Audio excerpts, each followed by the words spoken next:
words and think, and then I believe we came up with a genius idea called Dandanona Soyaya. It's the same thing as Taste of Love in Hausa, right?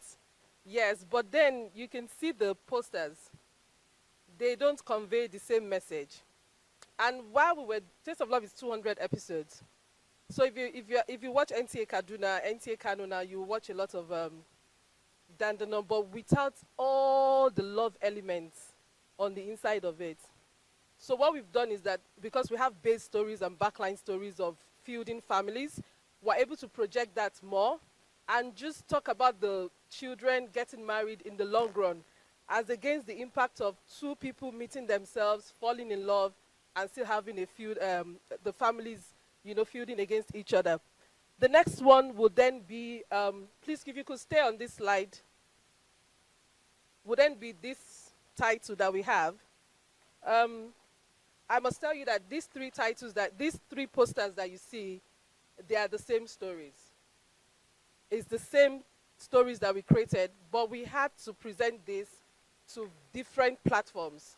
So when I say VOD, I mean video on demand. That would be the Amazons, that would be the Netflix, that would be maybe a Showmax, or there are so many independent African VODs that we may not know about.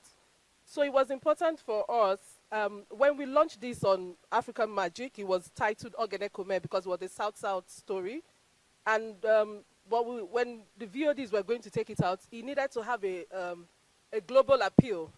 You couldn't take Ogene Kome iFilm at the time, unlike now that we have the Anikula Pose. At the time in 2018, 2019, you couldn't take a title called Ogene Kome and then you're showing it to maybe like a Mauritius. It would not be accepted. So we had to take elements of the story again because it was a militant story. We had to take the elements of the story and change the posters so that it would be adaptive. The cultural environment that will be presenting the stories itself will be very relative to them.